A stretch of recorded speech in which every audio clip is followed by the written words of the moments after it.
सत श्री अकाल। आज हम ज्यामिति से संबंधित एक प्रश्न समझेंगे। रेखाखंड PQ एक वृत्त का व्यास है। जीवा RS उस पर लंबवत है। लंबवत यानी परपेंडिकुलर, तथा बिंदु D पर प्रतिच्छेद करती है। यदि PT की लंबाई 9 है तथा ST की लंबाई 3 है तो इस वृत्त का क्षेत्रफल बताएं। एक बार चित्र के रूप में देख लेते हैं।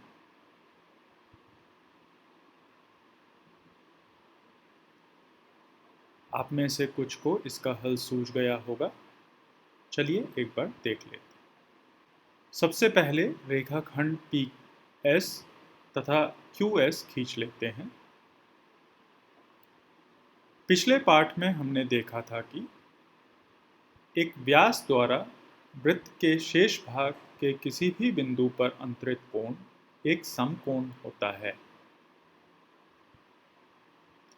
यहाँ पर रेखाखंड PQ एक व्यास है, अतः कोण PSQ एक समकोण हुआ, जिससे हमें मिलेगा कि कोण TSP और कोण TSQ का योग 90 हुआ। अब त्रिभुज PST में इसके तीनों कोणों का योग 180 होगा,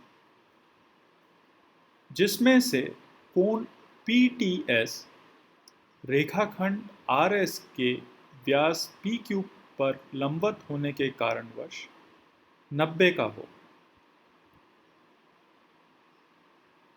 और इस तरह हमें मिला कि कोण TPS और कोण TSP का योग भी 90 हुआ। अभी आपको जो दो समीकरण नजर आ रहे हैं उनसे मिलेगा कि कोण TPS और कोण TSQ बराबर है। इसी तरह त्रिभुज QST में कोण TQS और कोण TSQ का योग भी 90 होगा, और एक बार फिर हमें मिलेगा कि कोण TSP और कोण TQS बराबर। साथ ही साथ कोण PTS और कोण STQ दोनों ही 90-90 डिग्री के हैं। इसके मायने ये हुए कि त्रिभुज PST और त्रिभुज SQT समरूप हैं, क्योंकि उनके तीनों संगत कोण बराबर हैं। तत्पश्चात उनकी भुजाएं भी एक ही अनुपात में होगी। खासकर PT तथा ST की लंबाइयों का अनुपात ST तथा QT के अनुपात के बराबर होगा। इससे हमें मिलेगा कि QT की लंबाई 1 है। अब चूंकि PQ रेखाखंड PT और QT का जोड़ है, PT की लंबाई 9 दी हुई है, QT की लंबाई अभी अभी 1 आई है, तो हमारा व्यास 10 का हुआ तथा हमारे वृत्त की त्रिज्या 10/2 बराबर 5 हुई।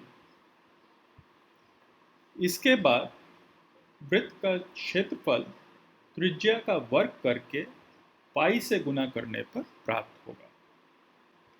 यह पाठ आपको कैसे लगा, हमें नीचे टिप्पणी लिखकर बता सकते हैं। पसंद आने पर अपने सहपाठियों के साथ साझा करें। अगर आपके गणित पर कोई दूसरे प्रश्न हो तो हमसे ईमेल के जरिए भी पूछ सकते हैं। ईमेल पता नीचे दिया गया है। धन्यवाद।